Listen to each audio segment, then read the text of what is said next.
नवंबर 2022 New York के times square में एक ऑक्शन हुआ। ऑक्शन में एक जोड़ी चप्पल बिकने को रखी गई। चप्पल पुरानी थी, घिसी हुई थी, तलवे फटे हुए थे, बकल पीले पड़ चुके थे और कॉर्क का सोल इतना दबा हुआ था कि उसमें पहनने वाले के पैरों के निशान बन गए थे। यह चप्पल बिकी करीब 1,80,00,000 रुपए में। डॉलर्स में बताएं तो $2,18,750। किसी सैंडल के लिए इतनी मोटी रकम में बिकना एक वर्ल्ड रिकॉर्ड वाला मूवमेंट था। और ये चप्पल थी स्टीव जॉब्स की, एप्पल के फाउंडर स्टीव जॉब्स की। वो ब्राउन सुएड लेदर की बर्केनस्टॉक अरिजोना सैंडल जो जॉब्स 1970 और 80 के दशक में पहना करते थे। वो दौर जब उन्होंने अपने गैराज में बैठकर एप्पल कंप्यूटर बनाया था। उस कॉर्क के सोल में जो पैरों के निशान बने हुए थे वो उस शख्स के थे जिसने दुनिया की टेक्नोलॉजी को बदल दिया था। यहाँ एक बात पर बहुत ध्यान देने की ज़रूरत है। इससे पहले कि आप कहें कि भैया ये बर्केनस्टॉक है, ये बिर्केनस्टॉक है, इसे ऐसे क्यों बोल रहे हो, हम ये बता दें कि इसकी स्पेलिंग जो भी हो, अमेरिका में इसे बर्केनस्टॉक बोलते हैं, तो वहीं जर्मनी जहाँ इस ब्रांड का जन्म हुआ वहाँ इसे बिर्केनस्टॉक ही कहते हैं। तो बोलते क्या है, इससे परे इसकी कहानी क्या है आप वो जानिए।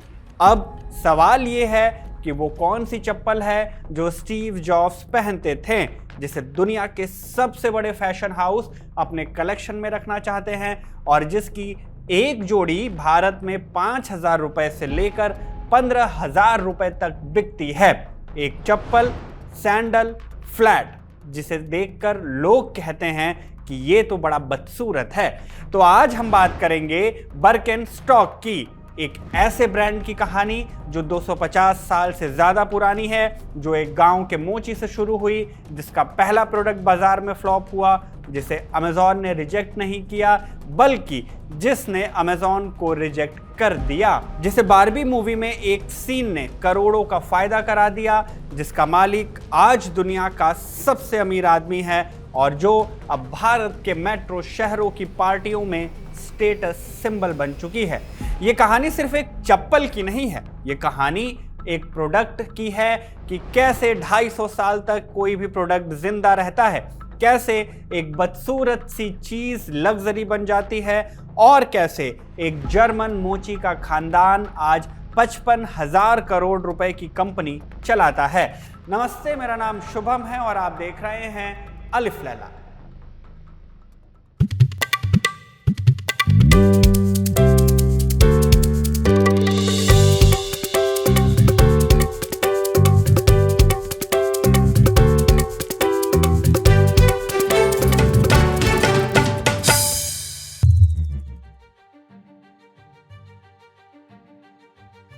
साल 1774 अमेरिका में उस वक्त आज़ादी की लड़ाई चल रही थी। भारत में ईस्ट इंडिया कंपनी अपनी जड़ें जमा रही थी और जर्मनी के एक छोटे से गांव लांगनबर्गहाइम में एक आदमी का नाम चर्च के रिकॉर्ड में दर्ज हुआ। नाम था जोहानेस बिर्केनस्टॉक, पेशा मोची। चर्च की भाषा में लिखा गया सब्जेक्ट एंड कोबलर, मतलब प्रजा और जूता बनाने वाला।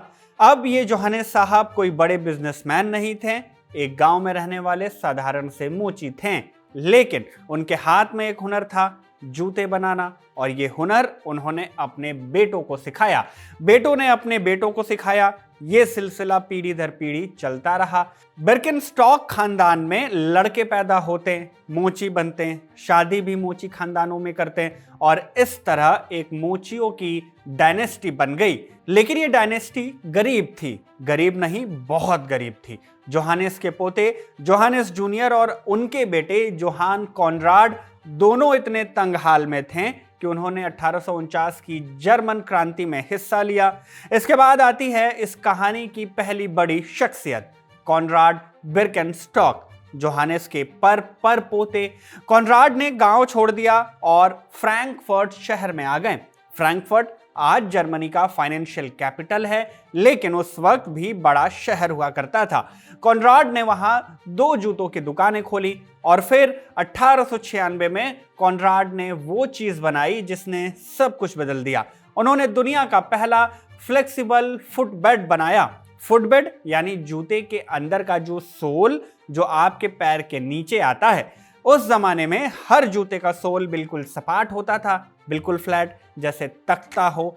कॉनराड ने सोचा कि पैर तो फ्लैट नहीं है, पैर का एक शेप है, एक आर्च है, उंगलियां हैं, एड़ी है, तो जूते का सोल भला फ्लैट क्यों हो, उसे पैर के शेप के हिसाब से होना चाहिए।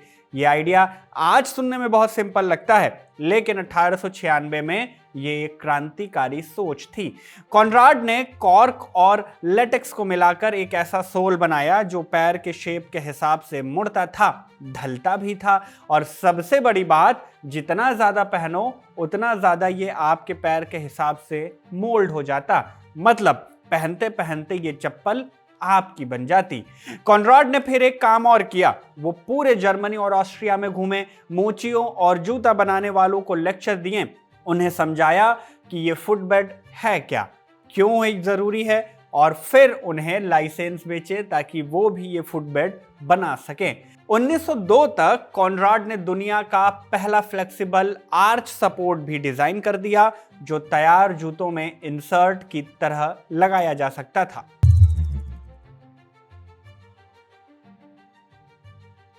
कॉनराड के बेटे कार्ल ने बिजनेस आगे बढ़ाया। कार्ल ने पैरों की सेहत पर किताबें और पैम्फलेट लिखे। उन किताबों में ऐसे चित्र बनवाए जो दिखाते थे कि गलत जूते पहनने से पैर कैसे बिगड़ जाते हैं। कार्ल के बेटे कार्ल जूनियर ने फैमिली बिजनेस को ज्वाइन कर लिया, और फिर 1963 में कार्ल जूनियर ने एक बोल्ड स्टेप उठाया।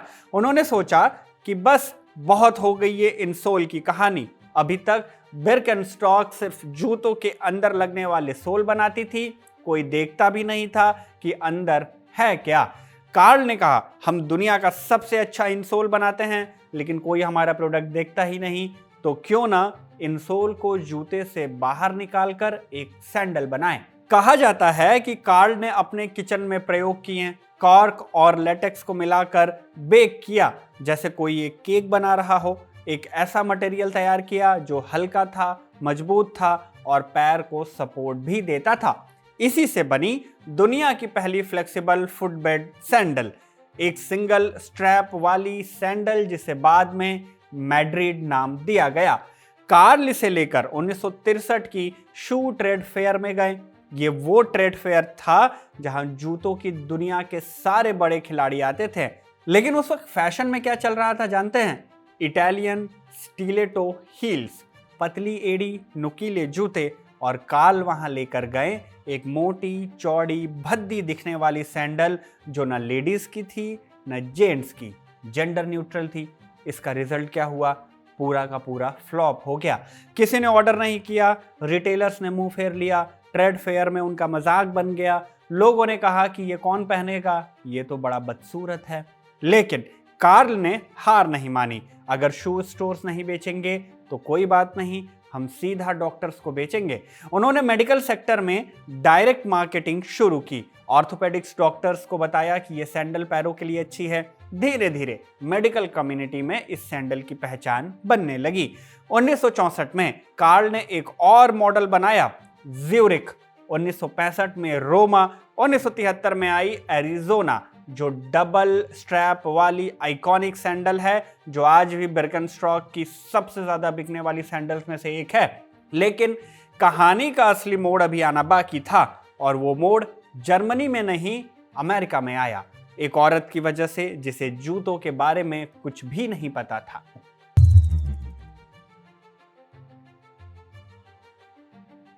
बात 1966 की है। कैलिफोर्निया में रहने वाली मार्गो फ्रेजर एक जर्मन अमेरिकन ड्रेस मेकर थी। ड्रेस मेकर यानी कपड़े सिलने वाली। उनके पैरों में तकलीफ रहती थी। गलत जूतों की वजह से ही ये तकलीफ उनको ज्यादा होती थी। एक बार वो छुट्टियों में जर्मनी गई, बवेरिया के एक स्पा में गई। वहां किसी ने कहा कि बिर्केनस्टॉक की मैड्रिड सैंडल पहनकर देखो, पैरों को बड़ा आराम मिलेगा। मार्गो ने पहनी भी और उन्हें सच में आराम मिला। इतना आराम कि उन्होंने सोचा कि अगर ये चीज अमेरिका में बेची जाए तो बहुत लोगों का फायदा हो सकता है। फिर क्या, उन्होंने कार्ल बिर्केनस्टॉक को खत लिखा, अमेरिका में डिस्ट्रीब्यूशन का राइट मांगा। कार्ल ने दे भी दिया। भला उनको और क्या चाहिए था, ये तो अच्छी बात थी, उनका बिजनेस बढ़ रहा है। इसलिए नहीं क्योंकि उन्हें लगा कि ये बिजनेस बनेगा, बल्कि इसलिए कि उन्हें मार्गो पर भरोसा था। मार्गो वापस कैलिफोर्निया आई और अमेरिका के शू स्टोर्स में चली गई। रिजल्ट क्या हुआ? वही जो जर्मनी में हुआ था। किसी ने देखा भी नहीं। दुकानदारों ने कहा ये तो बड़ा बदसूरत है, कोई खरीदेगा भी नहीं। अब यहां मार्गो ने एक ऐसा जुगाड़ लगाया जिसने इतिहास ही बदल कर रख दिया। उन्होंने सोचा कि शू स्टोर नहीं बेचेंगे तो चलो हेल्थ फूड स्टोर्स में रखते हैं। अमेरिका में उस दौर में ऑर्गेनिक फूड और हेल्दी लाइफस्टाइल का एक मूवमेंट शुरू हो चुका था। नॉर्दर्न कैलिफोर्निया में ऐसे स्टोर्स थे जो ग्रेनोला, ऑर्गेनिक सब्जियां, नेचुरल प्रोडक्ट्स, ये सब कुछ बेचते थे। मार्गो ने बर्कनस्टॉक को इन्हीं स्टोर्स में ग्रेनोला सेक्शन के बगल में रखवाना शुरू किया और यहीं से बर्कनस्टॉक को उसका पहला असली कस्टमर बेस मिला, हिप्पी। 1970 के दशक में अमेरिका में हिप्पी मूवमेंट अपने चरम पर था। बैक टू नेचर का फिलॉसफी था इनका, मेन स्ट्रीम के विरोधी। और बर्कनस्टॉक एक ऐसी सैंडल जो बदसूरत थी, मेन स्ट्रीम फैशन के खिलाफ थी और नेचुरल मटेरियल से बनी थी, यानी बिल्कुल फिट बैठता था सब कुछ। बर्केल के स्टूडेंट्स ने इसे पहनी, सैन फ्रांसिस्को के काउंटर कल्चर ने अपनाया।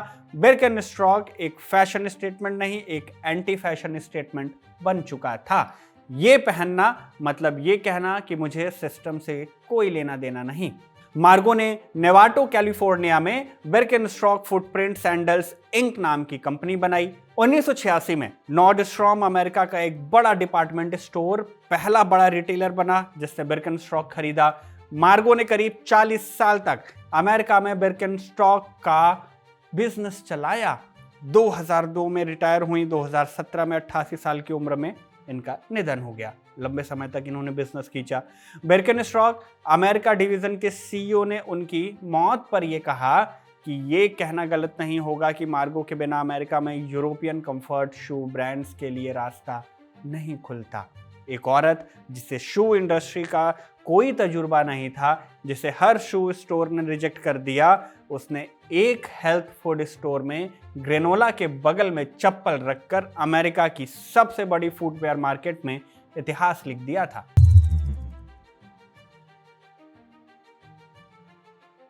बर्कनस्टॉक की जिंदगी में एक पैटर्न रहा। हर कुछ साल में ये इन हो जाती है, फिर आउट हो जाती है, फिर इन हो जाती है, फिर आउट हो जाती है, लेकिन कंपनी कभी अपना प्रोडक्ट बदलती नहीं।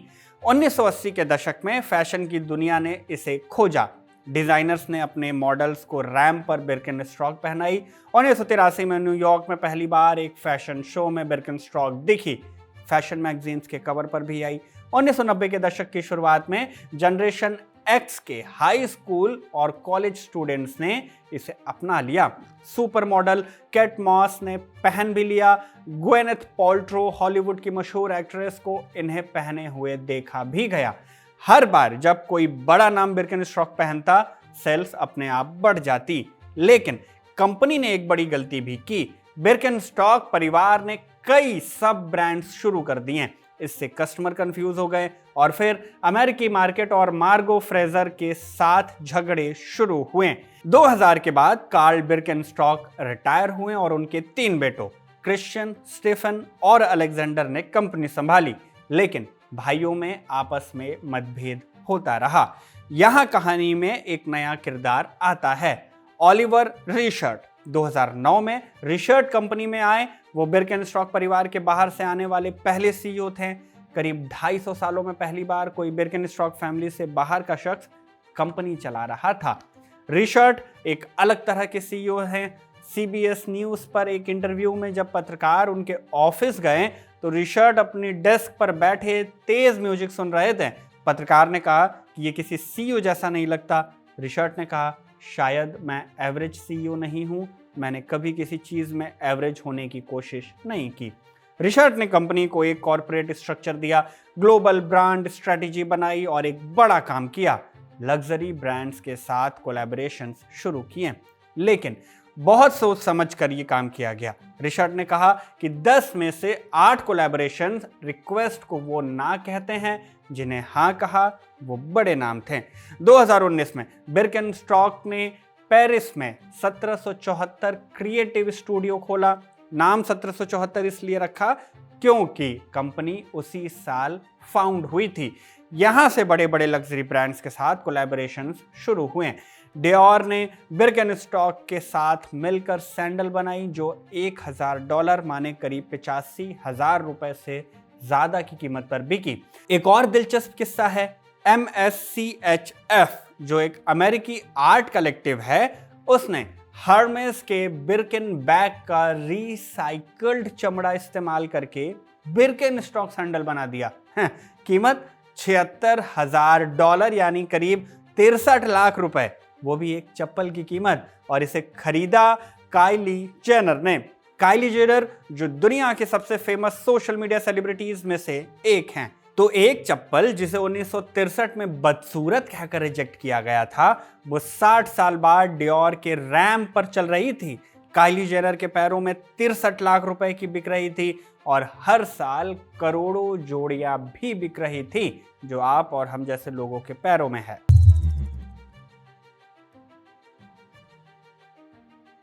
2016 में बिर्केनस्टॉक ने एक ऐसा फैसला लिया जो बिजनेस की दुनिया में बहुत कम कंपनियां लेती हैं। उसने अमेज़न छोड़ दिया। अमेज़न दुनिया का सबसे बड़ा ऑनलाइन मार्केटप्लेस है। हर ब्रांड अमेज़न पर बेचना चाहता है, लेकिन बिर्केनस्टॉक ने किया इसका उल्टा।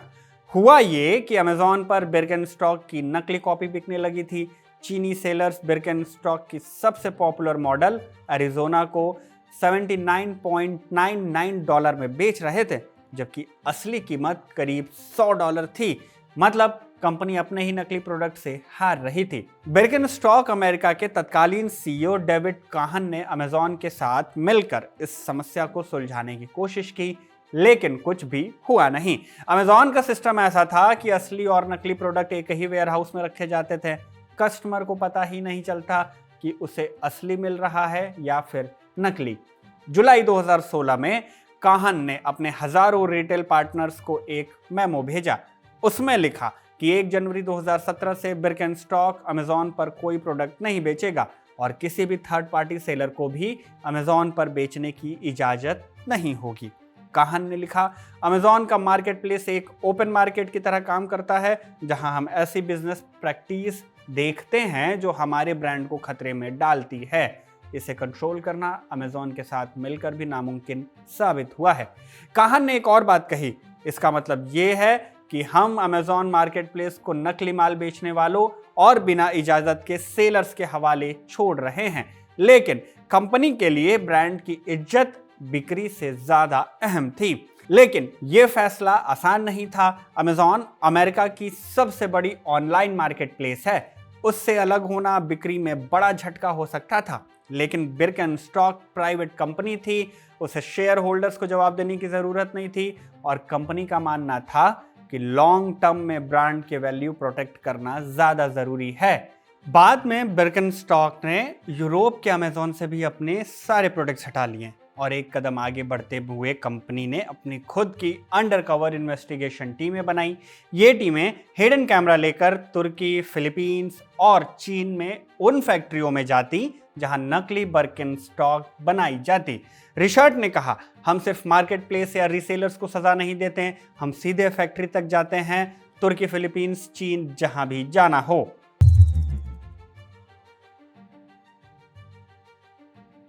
– 2021 में बिर्केनस्टॉक की कहानी में सबसे बड़ा बदलाव आया। एल कैटरटन जो एक प्राइवेट इक्विटी फर्म है, उसने बिर्केनस्टॉक में मेजॉरिटी स्टेक खरीद लिया। ये डील करीब 4 अरब यूरो यानी 40,000 करोड़ रुपए के लगभग में थी। एल कैटरटन कोई साधारण प्राइवेट इक्विटी फर्म नहीं है, ये LVMH से बैक्ड है। LVMH यानी मोए हेनेसी लुई विटॉन, दुनिया का सबसे बड़ा लग्जरी गुड्स ग्रुप, जिसके पास लुई विटॉन, डायोर, टिफनी है, बुल्गारी है। 75 से ज्यादा लग्जरी ब्रांड्स हैं। और LVMH का मालिक कौन है? बर्नार्ड आर्नो। बर्नार्ड आर्नो जो दुनिया के सबसे अमीर लोगों में से एक हैं, जिनकी नेट वर्थ लगभग 150 अरब डॉलर है। इस डील के बाद कंपनी ने प्रोडक्शन बढ़ाई। जर्मनी के पासेवॉक में 100 मिलियन यूरो यानी करीब 900 करोड़ रुपए का नया फैक्ट्री प्लांट लगाया। और सबसे बड़ी बात, बिर्केनस्टॉक आज भी अपने करीब 95% प्रोडक्ट्स जर्मनी और पुर्तगाल में ही बनाती है, जबकि फुटवेयर इंडस्ट्री में ज्यादातर कंपनियां प्रोडक्शन अपना काम जो है वो चीन या वियतनाम में आउटसोर्स कराती हैं। बिर्केनस्टॉक ने ये नहीं किया। मेड इन जर्मनी उनकी आइडेंटिटी है। और फिर जुलाई 2023 में एक चीज हुई जिसकी किसी ने उम्मीद नहीं की थी। बारबी मूवी रिलीज हुई। ग्रेटा गार्विग की बनाई हुई मार्गो रॉबी की ये फिल्म 2023 की सबसे बड़ी ब्लॉकबस्टर बनी। दुनिया भर में इसने 1.4 अरब डॉलर से ज्यादा कमाए। फिल्म में एक सीन भी है, वियर्ड बार्बी, जिसे केट मैकिनन ने प्ले किया है। मार्गो रॉबी की बाबी को दो विकल्प देती है। एक तरफ चमकदार पिंक स्टीलेटो हिल्स जो बार्बी लैंड में रहने का प्रतीक है, दूसरी तरफ ब्राउन बिर्केनस्टॉक सैंडल जो रियल वर्ल्ड में जाने का प्रतीक है। वियर्ड बार्बी बिर्केनस्टॉक उठाकर कहती है, तुम ब्रह्मांड की सच्चाई जान सकती हो। यह सीन हो गया वायरल और इसके बाद बिर्केनस्टॉक की अरिज़ोना की सर्च में 110% की बढ़ोतरी हुई। गूगल पर बिर्केनस्टॉक सैंडल फॉर वुमेन की सर्च 346% बढ़ी। यूके में वुमेन्स बिर्केनस्टॉक की सर्च 518% तक बढ़ गई। सबसे मजेदार बात लेकिन क्या हुई जानते हैं? बिर्केनस्टॉक ने बारबी मूवी के साथ कोई ऑफिशियल कोलैबोरेशन ही नहीं किया था। मेटल जो बारबी की पेरेंट कंपनी है, उसने दर्जनों ब्रांड्स के साथ टाई अप किया था, लेकिन बिर्केनस्टॉक ने कोई पैसा नहीं दिया। फिर भी सबसे ज्यादा फायदा उसे ही हुआ। इसी रफ्तार में अक्टूबर 2023 में बिर्केनस्टॉक ने आईपीओ लॉन्च किया। न्यूयॉर्क स्टॉक एक्सचेंज पर लिस्ट हुई। आईपीओ प्राइस $46 प्रति शेयर रखी गई। कंपनी ने करीब $495 मिलियन जुटाए और वैल्यूएशन रखी 8.64 अरब डॉलर, यानी करीब 72,000 करोड़ रुपए। लेकिन आईपीओ के पहले दिन शेयर गिरा, $41 पर खुला और 40.20 पर बंद हुआ, करीब 13% की गिरावट। मार्केट वॉच ने इसे एक दशक में किसी $1 बिलियन डील का सबसे बुरा डेब्यू कहा। गिरावट की वजहें कई थी। कंपनी का वैल्यूएशन बाजार के हिसाब से बहुत ज्यादा था। नाइक और एडिडास जैसी कंपनियां अपनी सालाना बिक्री के 1 से 3 गुने वैल्यूएशन पर ट्रेड कर रही थी, जबकि बिर्केनस्टॉक ने अपना वैल्यूएशन बिक्री का करीब 7 गुना रखा। निवेशकों को लगा कि ये बहुत ज्यादा है। दूसरा, 2023 में आईपीओ मार्केट पहले से कमजोर था। इंस्टाकार्ट और ऑलबर्ट जैसी कंपनियों के आईपीओ पहले ही निराश कर चुके थे, लेकिन लंबे समय में बिर्केनस्टॉक का बिजनेस मजबूत रहा। 2024 में कंपनी का रेवेन्यू 1.8 अरब यूरो यानी करीब 16,500 करोड़ रुपए पहुंच गया। साल दर साल 22% की ग्रोथ हुई। 2025 में यह बढ़कर 2.1 अरब यूरो हो गया। 16% की ग्रोथ के साथ नेट प्रॉफिट में 82% की बढ़ोतरी हुई और 348 मिलियन यूरो तक पूरा मामला पहुंच गया। अब एक साल में करीब 3.8 करोड़ जोड़ी चप्पलें बिकती हैं।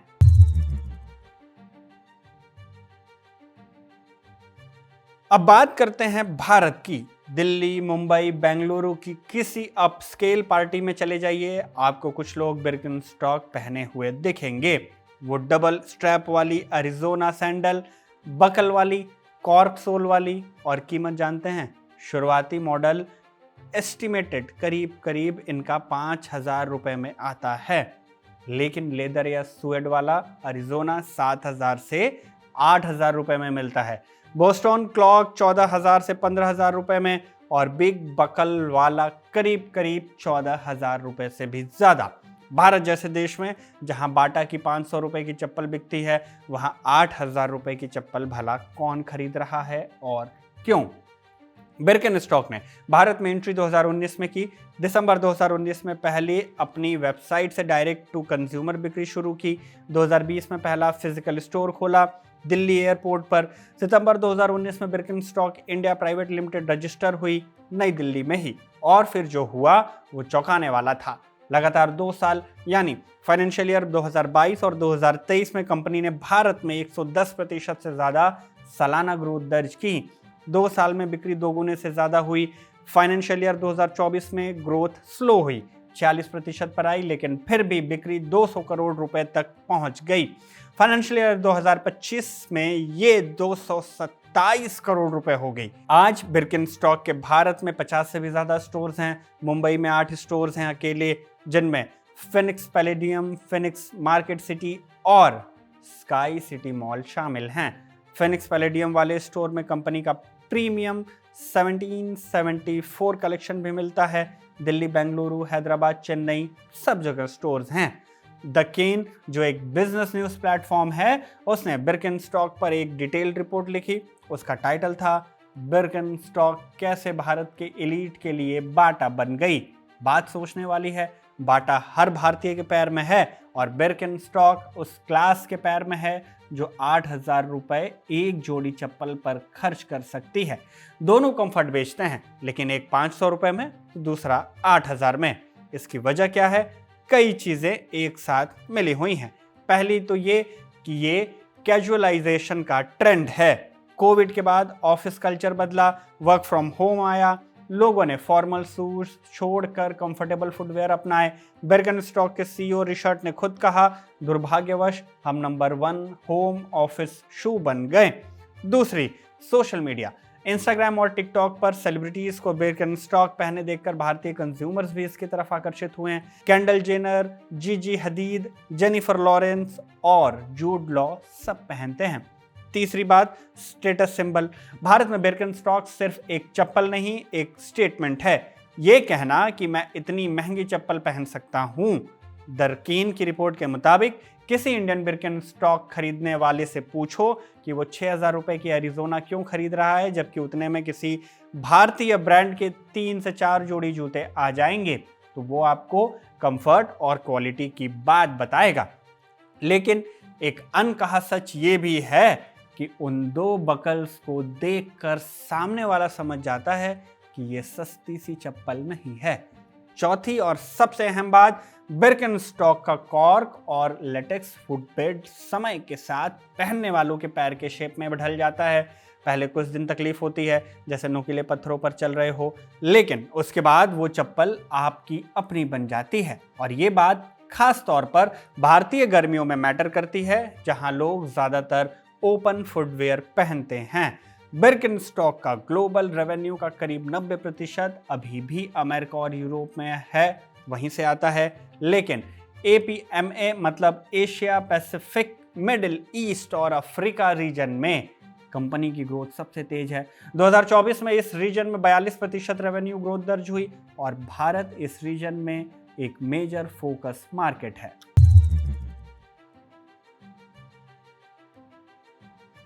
अब जरा बिर्केनस्टॉक के बिजनेस मॉडल को भी समझ लेते हैं, क्योंकि ये वो चीज है जो इस कंपनी को नाइक, एडिडास और क्रॉक्स से अलग बनाती है। पहली बात, प्रोडक्शन। जैसा हमने बताया, बिर्केनस्टॉक अपना करीब 95% प्रोडक्शन जर्मनी और पुर्तगाल में करती है, जबकि नाइक और एडिडास अपने जूतों की मैन्युफैक्चरिंग वियतनाम, इंडोनेशिया और चीन में करवाते हैं। बिर्केनस्टॉक के लिए मेड इन जर्मनी सिर्फ एक लेबल नहीं बल्कि आइडेंटिटी है। जर्मनी की फैक्ट्रियों में रोजाना 80,000 फुटबेड बनते हैं। कॉर्क पुर्तगाल से आता है। जूट, कॉर्क और लेटेक्स लेदर इनका एक सीक्रेट रेसिपी है, जिसे गर्म करके मोल्ड करके फिर दबाकर बनाया जाता है। कंपनी कहती है हर एक जोड़ी को बनाने में 32 लोगों के हाथ लगते हैं। दूसरी बात, इंजीनियर्ड डिस्ट्रीब्यूशन। बिर्केनस्टॉक ये कंट्रोल करती है कि उसका प्रोडक्ट कहाँ बिकेगा और कहाँ नहीं। अमेज़ॉन छोड़ने का फैसला इसी फिलॉसफी का हिस्सा था। अपनी डायरेक्ट टू कंज्यूमर बिक्री बढ़ा रही है कंपनी। 2018 में DTC सेल्स कुल बिक्री का 18% थी, 2022 तक ये 38% हो गई और 2023 में हो गई 40%। DTC में मार्जिन ज्यादा होता है क्योंकि बीच का रिटेलर हट जाता है। तीसरी बात, लिमिटेड सप्लाई। बिर्केनस्टॉक जानबूझकर डिमांड से कम प्रोडक्ट बनाती है। CEO रिचर्ड कहते हैं हम 10 साल से सोल्ड आउट हैं। कंपनी के एक मैनेजिंग डायरेक्टर हिल्मर नॉल ने CBS को यह बताया था कि फैक्ट्री में सिर्फ 10 दिन का स्टॉक रखा जाता है। हम हमेशा अपनी कैपेसिटी की लिमिट पर काम करते हैं। ये स्ट्रैटेजी है, अगर हर जगह आसानी से मिले तो फिर प्रीमियम वाला फील ही खत्म हो जाएगा। चौथी बात, प्रोडक्ट बदलता नहीं है इनका। 1973 में बनी एरिजोना आज भी वैसी ही दिखती है। 1976 की बोस्टन आज भी वैसी है। कंपनी नए स्टाइल लाती है लेकिन कोर प्रोडक्ट बदलती नहीं। बिर्केनस्टॉक के टॉप 5 मॉडल से कंपनी के 76% की बिक्री आती है। ये बहुत कम ब्रांड्स में देखने को मिलता है। 5वीं बात, ग्रॉस मार्जिन।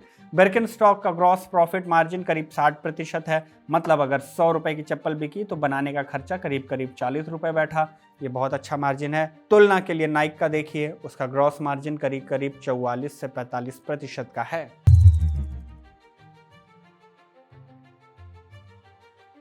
लेकिन सब कुछ अच्छा ही अच्छा नहीं है। बिर्केनस्टॉक के सामने कई चुनौतियां भी हैं। सबसे बड़ी चुनौती नकल। बिर्केनस्टॉक की नकल बनाना बहुत आसान है। 2 पट्टे, 2 बकल, एक कॉर्क जैसा सोल और बस हो गया। भारत में आपको 500 से 1000 रुपए में बिर्केनस्टॉक जैसी दिखने वाली चप्पलें मिल जाएंगी। अमेजॉन, फ्लिपकार्ट, लोकल मार्केट्स, हर जगह ये अवेलेबल हैं। कंपनी ने जर्मनी की अदालत में अपनी सैंडल के डिज़ाइन को कला का दर्जा दिलाने की कोशिश की ताकि कॉपीराइट प्रोटेक्शन मजबूत हो, लेकिन फरवरी 2025 में जर्मन फेडरल कोर्ट ने फैसला दिया कि बिर्केनस्टॉक का डिज़ाइन कला नहीं, प्रैक्टिकल डिज़ाइन है। यानी कानूनी तौर पर कॉपी करने वालों से लड़ना और भी मुश्किल हो गया। दूसरी चुनौती ये कि ट्रेंड पर निर्भरता है। बिर्केनस्टॉक अभी इन है लेकिन फैशन की दुनिया में आज वो इन है, कल आउट हो सकती है। तीसरी बात, प्रोडक्ट कंसंट्रेशन। जब आपकी 76% बिक्री सिर्फ 5 मॉडल से आ रही हो तो ये ताकत भी है और कमजोरी भी। अगर कभी कंज्यूमर इन मॉडल से बोर हो गए तो बड़ा झटका लग सकता है। चौथी, शेयर प्राइस। अप्रैल 2026 में बिर्केनस्टॉक का शेयर करीब 37 से $42 के बीच ट्रेड कर रहा है। आईपीओ प्राइस $46 था। मतलब आईपीओ में पैसा लगाने वाले निवेशक अभी भी माइनस में हैं। हालांकि कंपनी का बिजनेस मजबूत है लेकिन मार्केट ने अभी तक उसे वो वैल्यूएशन नहीं दिया जो कंपनी चाहती थी। यूएस टैरिफ का असर भी कंपनी पर पड़ रहा है। कंपनी ने खुद कहा कि नए फिस्कल ईयर में टैरिफ की वजह से ग्रॉस मार्जिन पर करीब 100 बेसिस पॉइंट्स का असर पड़ सकता है।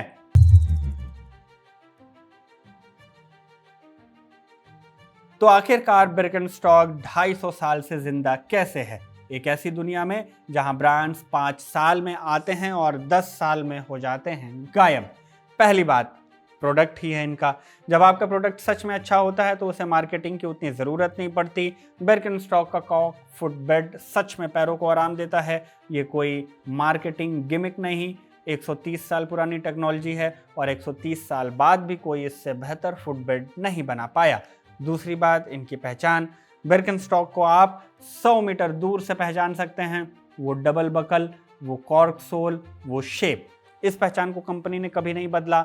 नाइक हर साल सैकड़ों नए जूते बनाता है और बिर्केनस्टॉक दशकों से वही डिजाइन बेच रही है और यही उसकी ताकत भी है। तीसरी बात, ना कहने की हिम्मत। अमेजॉन को ना कहा, 10 में से 8 कोलैबोरेशन रिक्वेस्ट को ना कहा, ट्रेंड के पीछे भागने से ना कहा। जैसे कार्ल बिर्केनस्टॉक ने 1963 में ट्रेड फेयर में सबकी अनदेखी के बावजूद अपनी सैंडल नहीं बदली, वैसे ही 60 साल बाद भी कंपनी अपनी जिद पर कायम है। रिचर्ड ने एक बार कहा कि जब आपकी इतनी पुरानी परंपरा और इतिहास हो तो सबसे बड़ा खतरा ये है कि आप अपने ही म्यूजियम में सो जाएं। मैं ये नहीं होने दूंगा। तो ये कहानी है एक चप्पल की जो 1774 में एक गांव के मूंची से शुरू हुई, जो 1896 में एक फुटबेड बनी, जो 1963 में फ्लॉप हुई, जिसे 1966 में एक औरत ने ग्रेनोला के बगल में रखकर अमेरिका पहुंचाया, जिसे हिप्पियों ने अपनाया, फैशन ने रिजेक्ट किया, फिर अपनाया, फिर रिजेक्ट किया और फिर अपनाया, जिसके मालिक ने अमेजॉन को ना कहा, जिसे बारबी मूवी ने अरबों का फायदा करा दिया, जिसका मालिक अब दुनिया का सबसे अमीर शख्स है और जो भारत के मेट्रो शहरों में 8000 रुपए में बिक रही है। 250 साल, 6 पीढ़ियां, एक फुटबेड और एक सवाल जो 1896 में पूछा गया था, जूता पैर के लिए बनाना चाहिए या पैर जूते के लिए? जवाब आज 3.8 करोड़ लोग हर साल दे रहे हैं अपने पैरों से। तो आपको बिर्केनस्टॉक की ये कहानी कैसी लगी आप ज़रूर बताइएगा। दर्शकों की जानकारी के लिए एक बार फिर से दोहरा दें, बर्केनस्टॉक कहिए, बिर्केनस्टॉक कहिए। अमेरिकन इसे बर्केनस्टॉक बोलते हैं, जबकि जर्मन जहां इस ब्रांड का जन्म हुआ वहां इसे बिर्केनस्टॉक कहते हैं। तो कहिए कुछ भी, प्रोडक्ट वही है। आपको इसकी कहानी कैसी लगी कमेंट बॉक्स में ज़रूर बताइएगा। आपके लिए अरिफ लैला के इस अंक को तैयार किया हमेशा के जैसे कमल ने, शूट किया तौफीक ने। मेरा नाम शुभम है और आप देखते रहिए खबरगांव।